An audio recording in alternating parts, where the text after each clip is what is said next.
Hello दोस्तों, स्वागत है आप सभी का आपके अपने यूट्यूब चैनल पर। मैं शुक्ला आप लोगों का बहुत बहुत स्वागत करता हूं। दोस्तों, आज का इंपॉर्टेंट वीडियो हमारे बीए थर्ड सेमेस्टर के स्टूडेंट के लिए होने वाला है। जी हां, जो भी हमारे स्टूडेंट बीए थर्ड सेमेस्टर में हैं उनके लिए वीडियो बहुत ही महत्वपूर्ण होगा। दोस्तों, इस वीडियो में कुछ महत्वपूर्ण पैसेज हैं जो एक्सप्लेनेशन के लिए आपकी परीक्षा में आ सकते हैं, आपकी परीक्षा की दृष्टि से बहुत महत्वपूर्ण होने वाले हैं।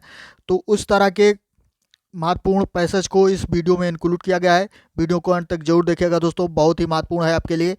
तो आइए दोस्तों, वीडियो को शुरू करते हैं। उससे पहले जो भी हमारे स्टूडेंट अभी तक चैनल पर नए हैं या चैनल को सब्सक्राइब नहीं किए हैं, वो सब्सक्राइब करके बेल आइकन प्रेस कर दें, ताकि वीडियो की नोटिफिकेशन जो है वो समय समय पर उनको मिलती रहे। जैसे ही उनसे रिलेटेड कोई भी वीडियो अपलोड हो, उसकी नोटिफिकेशन सीधे आपको प्राप्त होती रहे। तो आइए वीडियो को शुरू करते हैं दोस्तों, और देखते हैं कि कौन से चैप्टर का आपके कोर्स से, बीए थर्ड सेमेस्टर इंग्लिश के कोर्स से किस चैप्टर का ये पैसेज है जो आपके लिए बहुत ही महत्वपूर्ण होगा। तो पहला पैसेज देखते हैं दोस्तों, यहाँ पर दिया गया है, Heaven is my judge, not I for love and duty, but seeming so far my peculiar end। यानी ये लाइनें जो हैं दोस्तों, ऐसे ही आपके एग्जाम में आएंगी और नीचे ऊपर ही आपके क्वेश्चन में लिखा रहेगा कि explain the passage with reference to context. यानी इस तरह से आपको करना रहेगा, रेफरेंस और कॉन्टेक्स्ट के साथ इस पैसेज को आपको एक्सप्लेनेशन इसका लिखना रहेगा। तो देखते हैं कि किस का है, किस चैप्टर का और कहाँ से लिया गया है और इसका एक्सप्लेनेशन क्या है। रेफरेंस टू द कॉन्टेक्स्ट, यानी यहाँ पर देखेंगे कि रेफरेंस टू द कॉन्टेक्स्ट है, संदर्भ और प्रसंग के बारे में बताया जा रहा है। और ये लाइनें देखिए दोस्तों कहाँ से ली गई हैं कि the line have been uttered by the Iago to Roderigo. यहाँ पर दोस्तों देखिए कि यहाँ जो है वो कॉन्टेक्स्ट के बारे में बताया जा रहा है। अगर रेफरेंस पहले आप चाहें तो रेफरेंस लिख सकते हैं। तो रेफरेंस के लिए मैं आपको बताता चलूँ कि ये लाइन कहाँ, ये आप कहाँ से ली गई है। तो ये शेक्सपियर साहब का जो ड्रामा आपका है, यानी विलियम शेक्सपियर का जो ड्रामा ओथेलो है, उसी से लिया गया है। आप जाने रहे कि बहुत सारी यूनिवर्सिटीज़ में मैकबेथ आपके कोर्स में है और कई यूनिवर्सिटीज़ में ओथेलो को भी रखा गया है। तो ओथेलो जो बहुत ही महत्वपूर्ण ड्रामा है शेक्सपियर साहब का, उसी से पैसेज लिया गया है। और उसी की ये लाइनें हैं कि हीवन इज माई जज, not I for love and duty, but seeming so for my peculiar end. यानी ये लाइन ओथेलो से ली गई है। तो रेफरेंस में आप लिख सकते हैं कि दी लाइन्स या दिस पैसेज। अगर दिस पैसेज लिखेंगे तो हैज़ बीन टेकन लगाएंगे, अगर दीज लाइन्स लिखेंगे तो हैव बीन टेकन लगाएंगे। तो have been taken from the Shakespeare's great tragedy Othello, ऐसे करके आप रेफरेंस में लिख सकते हैं। उसके आगे बढ़ा करके आपको रेफरेंस टू द कॉन्टेक्स्ट एक में ही, तो एक लाइन अगर आप पहले बढ़ा लेंगे तो और ज़्यादा अच्छा रहेगा। अगर नहीं बढ़ाएंगे तब भी अच्छा रहेगा। यहाँ से शुरू करेंगे कि the lines have been taken, have been uttered, यानी ये लाइनें कही गई हैं बाई द यागो, यागो के द्वारा। यागो एक कैरेक्टर का नाम है दोस्तों, जो आपके ओथेलो जो आपका ड्रामा है उसमें यागो नाम का एक कैरेक्टर है। तो उसी के द्वारा कही गई हैं। और किसको? रोडेरिगो, जो दूसरा कैरेक्टर, दूसरा पात्र है, उसको कही गई हैं in the beginning of the play. यानी प्ले के शुरुआत में, जब प्ले का शुरू होता है प्ले, उसी में यागो ने रोड्रिगो से ये बात कही है। व्हेन रोड्रिगो अप्रोचेज, कि जब रोड्रिगो जाता है यागो यानी यागो के पास, विद द न्यूज, इस न्यूज के साथ, that Desdemona has eloped with Othello.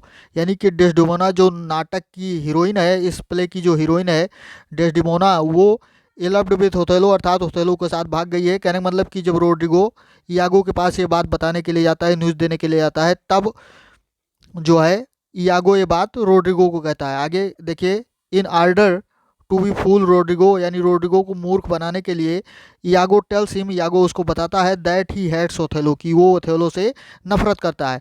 तो ये बात दोस्तों इस लाइन में बताता है। अब इस लाइन का अगर आप अर्थ देखना चाहें तो देख लीजिए कि हीवन इज माई जज, यानी हीवन का मतलब स्वर्ग या भगवान, भगवान ही मेरे निर्णायक हैं, मेरे जज हैं। Not I for love and duty, ना ही मैं कर्तव्य या मैं प्रेम या कर्तव्य के लिए नहीं हूँ, बट सीमिंग सो, लेकिन ऐसा लगता है, फॉर माई पेक्यूलियर एंड, मेरे अजीबोगरीब अंत के लिए। तो ये लाइनें, अब दोस्तों इसका एक्सप्लेनेशन आप पढ़िए तो आपको ठीक से समझ में आएगा कि इसमें यागो ने क्या बात रोड्रिगो को बताई है। अब एक्सप्लेनेशन में देखते हैं कि क्या बात यागो ने कही है। तो यागो टेल्स रोड्रिगो, यागो ने रोड्रिगो को ये कहा है, कहता है, क्या कहता है, दैट इन फॉलोइंग ओथेलो, कि ओथेलो का अनुसरण करने में, फॉलोइंग ओथेलो कहने मतलब ओथेलो जो नाटक का आपका ओथेलो का नाम मतलब नाटक का नाम भी है और यही आपका हीरो भी है नाटक का।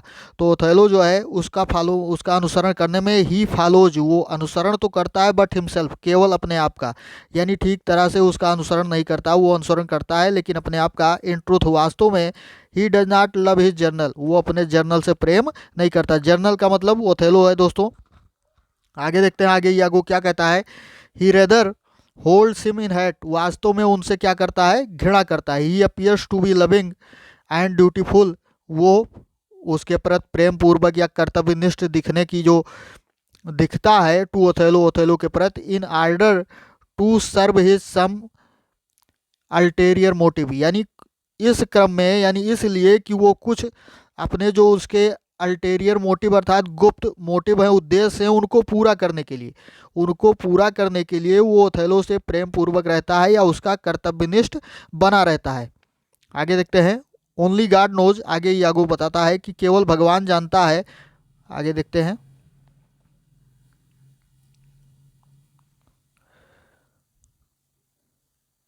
हाँ, only God knows how dutiful he is to his general, कि वो अपने जर्नल के प्रति कितना कर्तव्यनिष्ठ है, ये बात केवल भगवान ही जानता है। आगे देखिए दोस्तों, ही हिज आउटवर्ड अपीयरेंस, यानी उसका जो बाहरी दिखावा है, बाहरी रूप जो उसका है, does not betray his real feeling, वो उसकी वास्तविक फीलिंग जो है, भावनाएं उसकी हैं, उसको जाहिर नहीं करता, यानी बाहर से दिखने में कुछ दूसरी तरीके से है और अंदर से उसकी फीलिंग्स जो है वो ओथेलो के प्रति क्या है, हेट अर्थात उससे घृणा करता है, बट बाहर से वो उसका बहुत कर्तव्यनिष्ठ और वफादार दिखता है।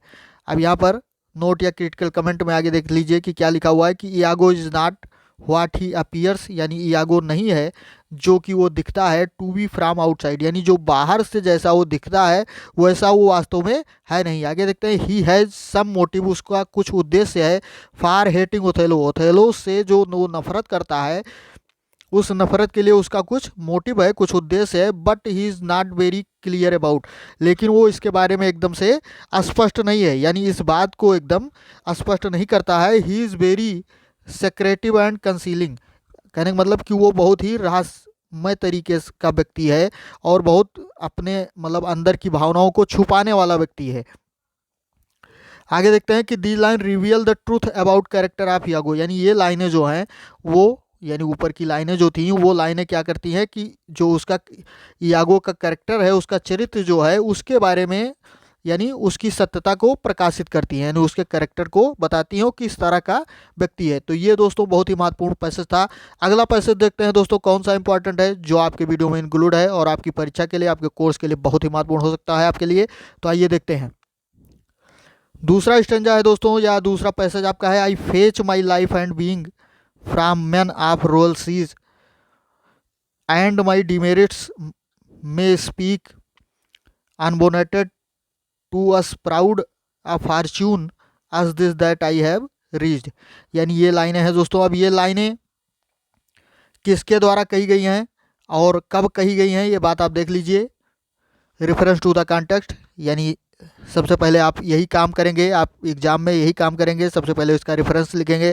दोस्तों रेफरेंस लिखना बहुत ही महत्वपूर्ण होता है, क्योंकि जब तक रेफरेंस आपका सही नहीं रहेगा तब तक आपको नंबर नहीं मिलेगा सही से या मतलब समझ लीजिए कि रेफरेंस पे ही निर्भर करता है। एग्जामिनर जो है सबसे पहले रेफरेंस ही चेक करता है कि जो स्टूडेंट ने लिखा है वो रेफरेंस सही है कि कहाँ से लिया गया है और इसके राइटर कौन है, ये बात आपको सही तरह से लिखनी होती है। तो रेफरेंस में आप यही बात लिख सकते हैं कि दी लाइंस या this passage has been taken from the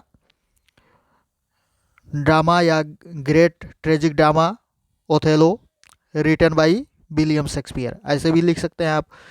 तो आइए देखते हैं, पहले यहाँ पर इसका अर्थ देख लीजिए कि I fetch my life and being from man of royal siege. इसमें अब ये बात जो है ये ओथेलो इसमें कहता है, ओथेलो कहता है कि जो मेरी लाइफ है, मेरा जीवन और अस्तित्व है वो क्या है, एक रॉयल सीज, यानी जो एक शाही घेराबंदी या शाही परिवार की तरह है।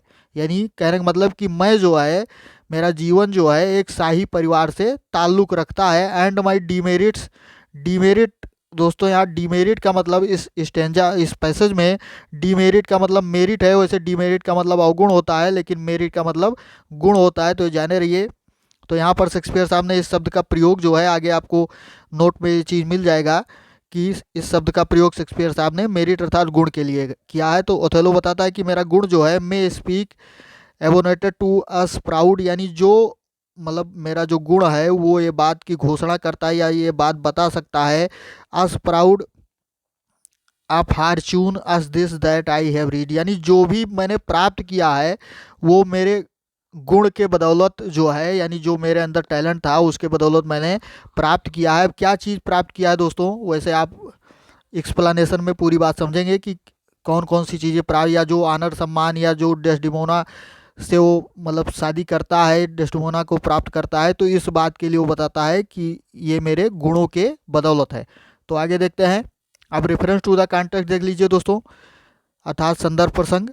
These lines have been uttered by Othello to Iago, यानी ये लाइनें जैसा कि मैंने बताया आपको कि ओथेलो के द्वारा कही गई हैं, और किससे कही गई हैं, यागो से कही गई हैं। व्हेन यागो टेल्स ओथेलो, कि जब यागो ओथेलो को बताता है कि that Brabantio might try to been away Desdemona, यानी ब्रेवेंसियो क्या कर सकता है कि वो डेस्डेमोना को उससे छीन सकता है या उससे दूर ले जा सकता है, फ्रॉम हिम, यानी उससे समहाउ किसी प्रकार, आर द रेदर या अन्य किसी प्रकार से वो डेस्डेमोना को उससे अलग करना चाहता है ब्रेवेंसियो। ये बात इयागो ओथेलो को बताता है। तो ओथेलो आंसर्स, तब क्या करता है ओथेलो, इस बात का उत्तर देता है बैक विथ कॉन्फिडेंस, यानी बड़े ही कॉन्फिडेंस के साथ, धैर्य के साथ, यानी वो उत्तर देता है that it could not happen, कि ऐसा नहीं होगा, ऐसा नहीं हो सकता। ये बात वो बताता है, ओथेलो बताता है यागो को कि ये नहीं हो सकता है। अब एक्सप्लेनेशन में देखते हैं इन लाइनों का क्या मतलब है दोस्तों। ओथेलो टेल्स यागो, ओथेलो यागो को बताता है that he is not an ordinary man, कि वो एक ऑर्डिनरी मैन अर्थात एक साधारण व्यक्ति नहीं है, वो एक साधारण व्यक्ति नहीं है। वो का मतलब ओथेलो अपने बारे में कहता है कि वो एक साधारण व्यक्ति नहीं है। He belongs to a royal family, वो बिलोंग करता है, किससे संबंधित है, रॉयल फैमिली, यानी एक शाही परिवार से संबंधित है। More over he has those, आगे देखते हैं, those merits in his character, यानी उसके कैरेक्टर में जो मेरिट्स हैं दोस्तों, मेरिट का मतलब जो गुण है, वही बात वहाँ पर हमने कहा था आपको कि डी मेरिट का मतलब मेरिट्स है। तो मेरिट का मतलब कि जो उसके कैरेक्टर में, उसके चरित्र में जो गुण हैं, विच लाउडली प्रोनाउंस, जो जोर जोर से इस बात की घोषणा करते हैं that he rightly deserve the prize, कि वास्तविक रूप में वो इस प्राइज का मतलब जो पुरस्कार उसको मिला है, इसके लिए वो डिजर्व करता है, यानी इसके योग्य है वो। विच ही हैज़ रिसेंटली ओन, जिसको उसने जल्द ही जीता है, बाई मैरिंग डेस्टिमोना, यानी डेस्टिमोना से शादी करके जो उसको पुरस्कार प्राप्त हुआ, या इतना बड़ा वो मतलब, चूँकि डेस्टिमोना से शादी करना एक बड़ी बात थी उसके लिए, तो चूँकि वो एक मूर था। अब आगे आप समझेंगे कि और भी इस जब में वो मतलब पैसेज मिलेंगे उसमें आप समझ पाएंगे कि ओथेलो क्या था, या इसकी समरी आपने पढ़ा होगा तो आप जानेंगे कि ओथेलो क्या था। एक मूर था, अर्थात ब्लैक पीपल जो होते हैं उस तरह का व्यक्ति था। तो उसने डेस्टिमोना से शादी किया तो बहुत बड़ी बात थी उसके लिए। तो वही बात बताता है कि ये जो मैंने पुरस्कार जीता है, ये मेरे गुण जो हैं, ये बात बता रहे हैं। आगे देखते हैं। आ लेडी क्वाइट डिफरेंट, जो एक लेडी डेस्टिमोना जो है वो एकदम से डिफरेंट है, अलग है, फ्रॉम हिम, यानी उससे, इन पॉइंट ऑफ कलर, यानी कलर के संदर्भ में, कलर अर्थात रंग के कहने मतलब कि ओथेलो क्या था, ब्लैक यानी काला था, और जो डेस्टिमोना थी वो गोरी लड़की थी। रेस अर्थात जो जात थी उसकी, एज उम्र, एंड नेशनैलिटी, और उसका जो मतलब नेशनैलिटी थी उसकी, राष्ट्रीयता थी। तो इन सब चीज़ों से हर तरह से ओथेलो जो था वो डेस्टिमोना से भिन्न था, फिर भी वो उससे प्रेम करती है और उससे शादी करती है। तो इस बात को वो बताता है कि ये सब मेरे गुणों के कारण है। आगे देखते हैं, इसी में क्रिटिकल कमेंट या नोट में देख लीजिए कि the lines so that Othello, ये लाइन व्यक्त करती है कि ओथेलो जो है being a Shakespearean tragic hero, कि ओथेलो क्या है, शेक्सपियरियन है, शेक्सपियर साहब का एक ट्रेजिक हीरो है द कंसाइंस, हाँ, कॉन्शियसनेस ऑफ हिज ग्रेटनेस, कि जिसके पास जो है अपनी महानता के लिए गर्व उसके अंदर है, गर्व का भाव, महानता के लिए महानता का भाव उसके अंदर होता है। कि जैसा शेक्सपियर के जितने भी ट्रेजिक हीरो हैं, अर्थात जो दुखद अंत वाले हीरो होते हैं, जिस मतलब जो भी ट्रेजिडी उन्होंने लिखी है उसके जो हीरो हैं,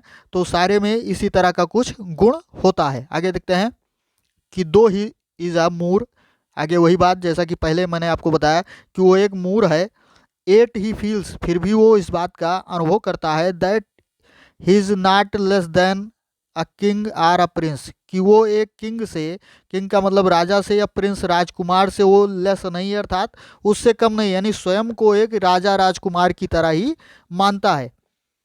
आगे देखते हैं दूसरा पॉइंट, इसी में डीमेरिट्स दिया गया है। तो डीमेरिट्स वही बात जो मैंने आपको पहले बताई थी कि Deighton says that Shakespeare has use the term in the sense of merit, कि शेक्सपियर, डीटन ये बताते हैं कि शेक्सपियर साहब ने इस टर्म का प्रयोग, डीमेरिट का प्रयोग जो किया है मेरिट के भाव में किया है, अर्थात गुण के भाव में किया है, ना कि अवगुण के भाव में।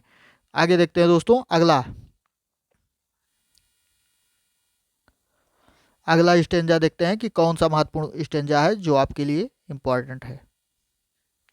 हाँ, यहाँ पर है third number, a मैडन neighbour bold, a मैडन neighbour bold of spirit of so still and quite that her motion blushed at her self and she in spite of nature of years of country credit and everything to fall in love with what C feared to look on. यानी ये जो passage है वो कहाँ से है और किसने कहा है, क्या कहा है इसमें, इसका संदर्भ प्रसंग क्या है, ये बात आप देख लीजिए कि रेफरेंस टू द कॉन्टेक्स्ट क्या है इसमें। तो रेफरेंस में वही बात जैसा कि आपको पहले ही दिया गया कि ये जो पैसेज हैं वो आपके ओथेलो से ही लिए गए हैं, तो बार बार रेफरेंस जानने की ज़रूरत नहीं है। रेफरेंस टू द कॉन्टेक्स्ट यहाँ पर देखते हैं, और उसके पहले इसका अर्थ देख लीजिए कि अब मैडन नेवर बोल्ड, यहाँ पर जो है एक मैडन का मतलब जो युवा लड़की होती है, कुंवारी लड़की, नेबर बोल्ड यानी वो कभी बहादुर नहीं होती है। ये बात दोस्तों किसने कही है, जब ये बात जो है वो ब्रेवेंसियो कहता है। यहाँ पर आप अभी देखेंगे आगे, Brabantio to the Duke of Venice, यानी ब्रेवेंसियो वेनिस के ड्यूक से बताता है, तो वही बताता है अपनी लड़की जो उसकी डेस्डेमोना है उसके बारे में बताता है कि एक लड़की जो है वो कभी बहादुर इतनी नहीं होती, of spirit so still and quite, जो कि अपने हृदय से अपनी आत्मा से बहुत ही स्थिर और शांत है। That her motion blood at her self, की उसकी गति जो है उस पर वो खुद शर्माती है, यानी उसको खुद शर्माती है। कहने मतलब कि अगर मतलब उससे प्रेम या इस तरह की बात या शादी की बात की जाए तो उसको खुद पे शर्माती है, इस तरह की बात नहीं कर पाती। And she in spite of nature, यानी इस तरह की प्रकृति के होने के बावजूद, ऑफ ईयर्स, सालों तक, मतलब वर्षों का, आप कंट्री, देश का, क्रेडिट एंड एवरीथिंग, यानी जो कुछ भी उसको मिला हुआ है, जो भी क्रेडिट उसको मिले हैं या जो कुछ भी सारा कुछ है, to fall in love with, यानी वो प्रेम में पड़ना, what she fear to look on, यानी इन सब चीज़ों से, यानी प्रेम में पड़ना, उसका मतलब उससे जो डरती है इन सब चीज़ों से, वो ऐसा नहीं कर सकती। कहने का मतलब कि वो इस बात को बताता है कि उसकी जो पुत्री है डेस्डेमोना जो है वो उसे ओथेलो से प्रेम नहीं कर सकती, या इस तरह की उसका स्वभाव इस तरह से है, उस स्वभाव के कारण वो ऐसा नहीं कर सकती। यही बात इसमें बताई गई है दोस्तों। पूरा आप उसमें एक्सप्लेनेशन में समझिए। पहले आप रेफरेंस टू द कॉन्टेक्स्ट देख लीजिए कि प्रसंग, the lines have been uttered, ये लाइनें कही गई हैं बाई ब्रेवेंसियो, जैसा कि मैंने बताया ब्रेवेंसियो के द्वारा कही गई हैं, to the Duke of Venice, यानी किससे कही गई हैं दोस्तों, ड्यूक ऑफ वेनिस से कहता है, इन द प्रेजेंस ऑफ ओथेलो, यानी ओथेलो की उपस्थिति में ये बात बताता है। ब्रेवेंसियो जो है वो ओथेलो की उपस्थिति में ड्यूक ऑफ वेनिस से कहता है, ही टेल्स द ड्यूक, वो ड्यूक को बताता है, that Othello has on his daughter, कि ओथेलो ने उसकी पुत्री को जीत लिया है, कहने का मतलब उसको अपने बस में कर लिया है, by using drugs and witchcraft, यानी ड्रग्स एंड विचक्राफ्ट के यूज से, ड्रग का मतलब आप समझते हैं दोस्तों नशीली दवाएं, या विचक्राफ्ट का मतलब जादू टोना करके, यानी ये बात वो बताता है कि ओथेलो ने जादू टोना करके या नशीली दवाओं के बल पर जो है उसकी पुत्री को अपने बस में कर लिया है। अब उसकी पुत्री कौन है दोस्तों, डेस्डेमोना की बात हो रही है, जैसा कि मैंने पहले आपको बताया। अब आगे देखते हैं दोस्तों, the love between Othello and Desdemona is quite unnatural, यानी आगे वही बताता है ब्रेवेंसियो, ड्यूक से कहता है कि प्रेम जो ओथेलो एंड डेस्डेमोना के बीच है, इज क्वाइट अननेचुरल, यानी एकदम से क्या है, अननेचुरल है, अप्राकृतिक है, and against the common sense, और साधारण समझ के बाहर है, यानी साधारण समझ के भाव के क्या है, ये विपरीत है, उसके अगेंस्ट है, यानी ऐसा वो नहीं कर सकती है, तो ये चीज़ें उसके विपरीत में है।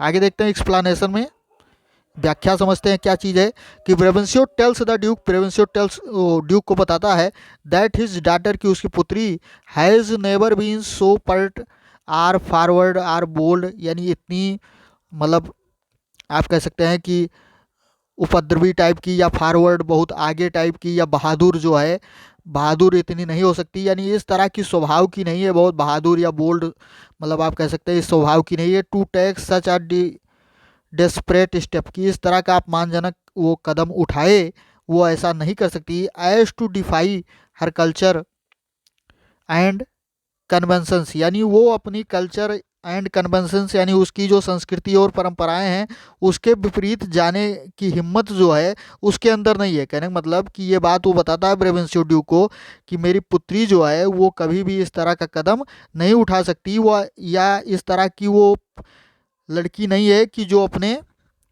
संस्कृति और अपनी परंपराओं के परे जाकर इस तरह का अपमानजनक कदम उठाए। आगे देखते हैं कि बाई टेम्परामेंट यानी स्वभाव से जो है she has always been so quiet, वो एकदम से शांत स्थिर पीसफुल शांतजनक एंड क्वाय और शर्मीली है, यानी स्वभाव से वो बहुत ही स्थिर शांत और शर्मीली है। That she blushed at very thought of marriage, कि उसको शर्म आती है थाट ऑफ मैरिज यानी शादी के विचार से, are falling in love with a man अथवा किसी व्यक्ति के प्रेम में पड़ने के विचार से, यानी इन सब चीज़ों से अगर शादी की बात हो या किसी व्यक्ति से प्रेम करने की बात हो तो इन सब बातों से उसको शर्म आती है। आगे बताता है ब्रेवेंशियो कि इट इज क्वाइट अननेचुरल, एकदम से अप्राकृतिक है, and against the common sense और सामान्य समझ के बाहर है। On the part of Desdemona, Desdemona के लिए to fall in love with a man, कि वो किसी व्यक्ति से किसी व्यक्ति के प्रेम में पड़े।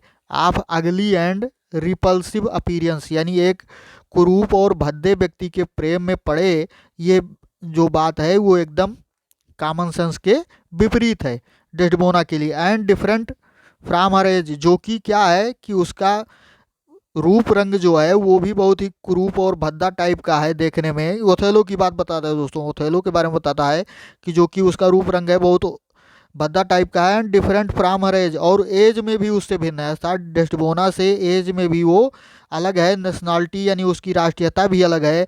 कलर उसका रंग भी अलग है, चूँकि वो ओथेलो काला था और वो गोरी थी। कल्चर उसकी संस्कृत एंड अपीरियंस और उसका दिखावा हाव भाव जो उसका है वो भी अलग है, रूप रंग भी उसका अलग है, तो इस तरह वो नहीं कर सकती, ये बात बताता है ब्रेवेंशियो ड्यूक ऑफ वेनिस। अब आगे देखते हैं, इसमें एनबी करके यहाँ दिया गया है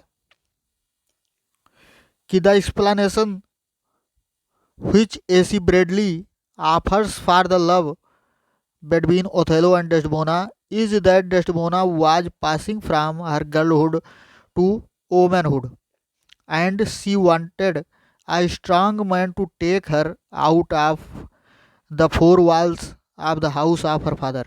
यानी ये एक्सप्लेनेशन जो एसी ब्रेडली बताते हैं इस बात को कहते हैं कि love for the love between Othello and यानी डेस्डेमोना और ओथेलो के बीच का जो प्रेम है इज दैट डेस्डेमोना, ये बात बताता है कि डेस्डेमोना जो है वाज पासिंग फ्रॉम हर गर्लहुड, यानी अपने जो उसकी बचपन है गर्लहुड जो उसका है उसको पार कर चुकी है टू वोमेनहुड, यानी अब वो औरत के उम्र की हो गई है, कहने मतलब युवती हो गई है। एंड सी वांटेड, और वो चाहती है आई स्ट्रांग मैन, एक शक्तिशाली व्यक्ति है जो है कोई भी शक्तिशाली व्यक्ति, टू टेक हर उसको ले जाए out of the four walls, यानी चार दीवारों के बाहर, of the house of her father, यानी अपने पिता की चार दीवारों से बाहर ले जाए, ऐसा वो चाहती है।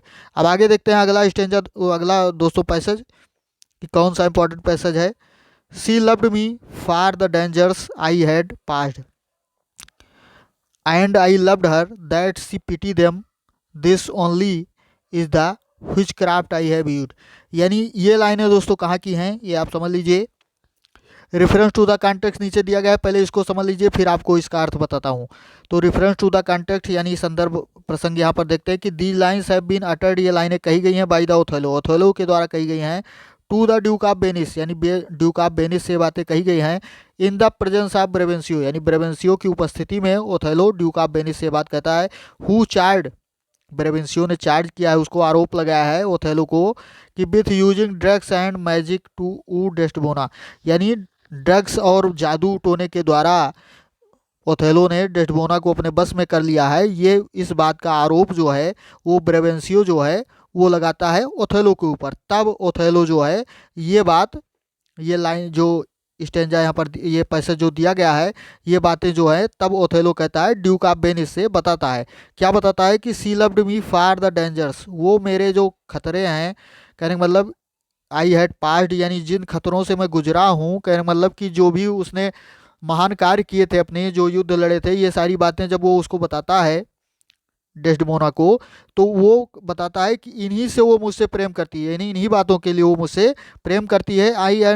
एंड आई लव्ड हर, और मैं भी उससे प्रेम करता हूँ। दैट सी पिटी देम, कि इस बातों पर, इन बातों पर मेरे वो मुझ पर दया दिखाती है, यानी उन बातों पर दया दिखाती है, तो इसलिए मैं भी प्रेम करता हूँ। This only is the which craft I have used, यही एक जादू टोना है जो मैंने उसके मतलब मैंने जिसका प्रयोग किया है, यानी कोई मैंने जादू टोने का प्रयोग नहीं किया है, केवल मैंने अपने जो महान चीज़ें थी, मतलब जो मैंने कार्य किए थे, जो डेंजर्स मतलब जो खतरे मैंने जीवन में उठाए थे, उसके लिए वो मुझसे प्रेम करती है और उस पे वो दया दिखाती है, इसलिए मैं भी उससे प्रेम करता हूँ। बस यही एक जादू टोना है। तो अब आगे देखते हैं एक्सप्लेनेशन में ये बात।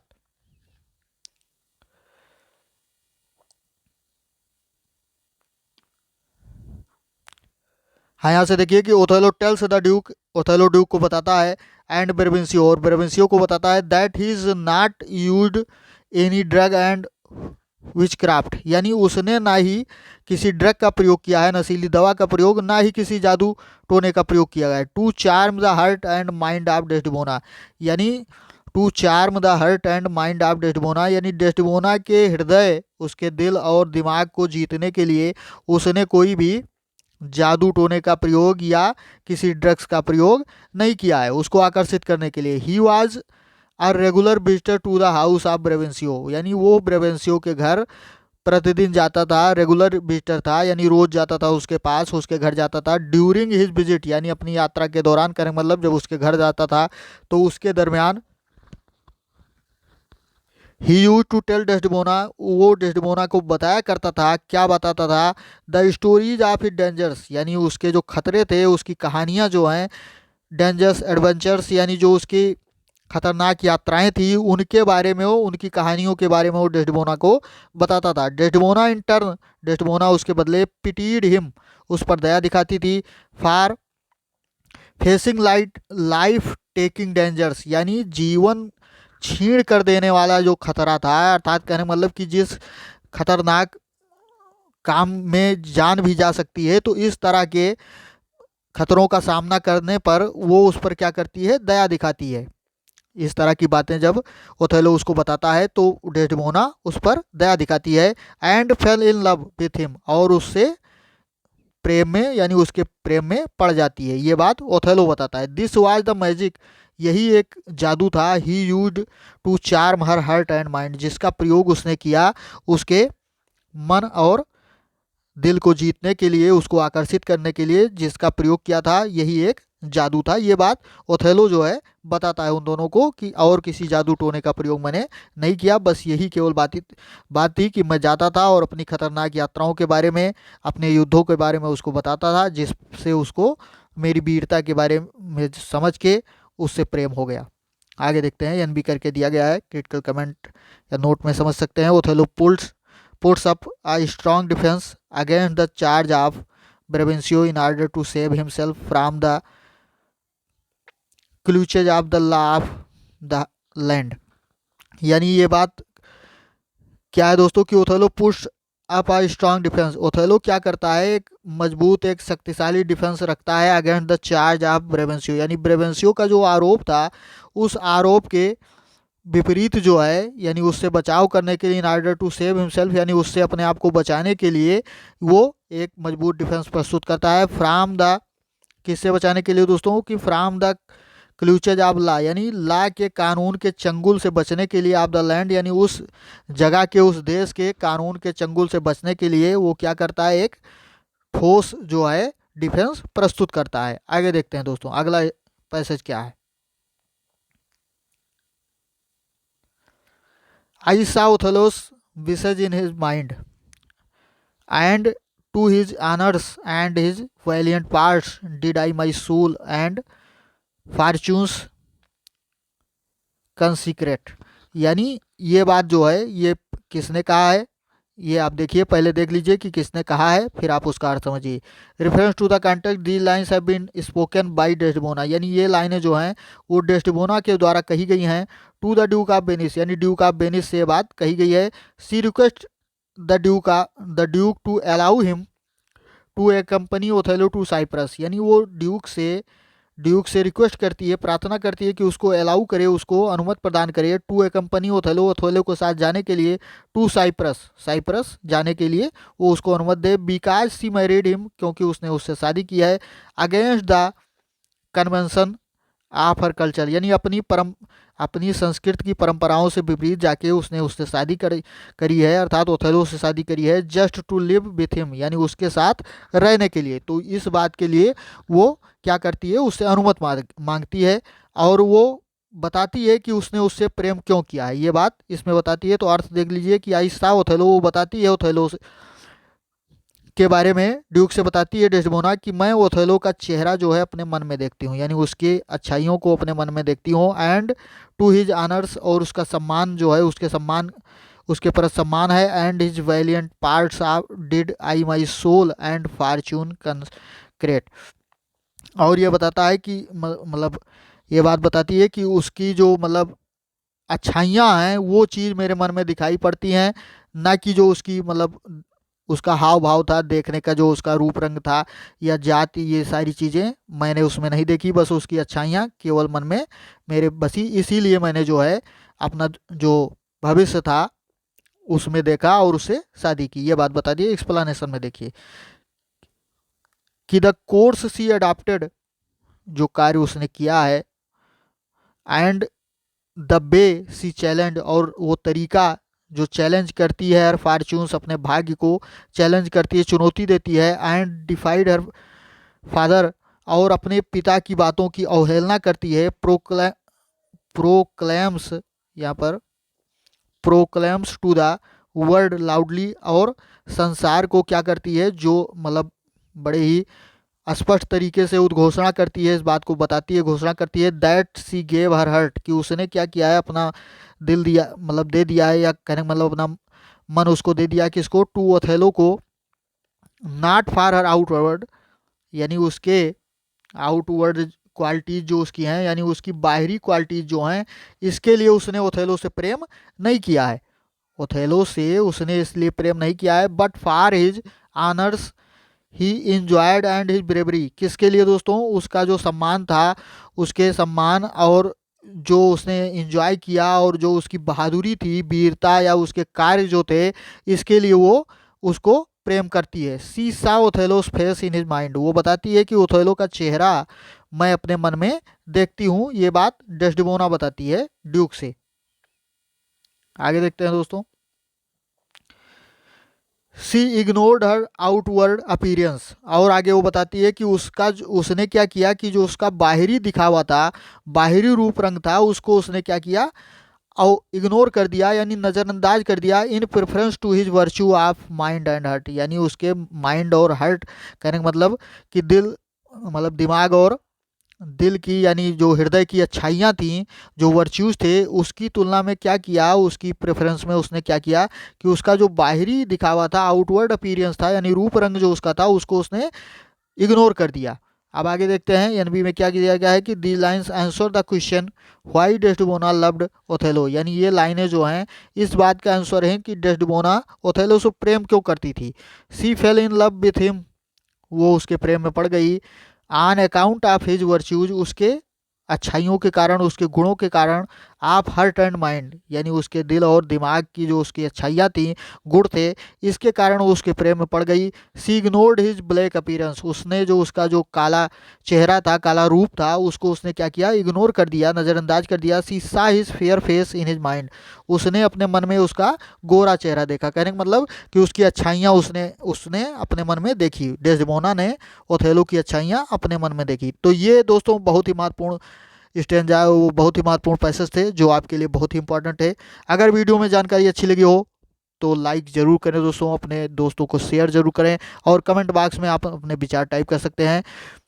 तो आज के वीडियो में इतना ही दोस्तों, मिलते हैं अगले वीडियो में। धन्यवाद, जय हिंद।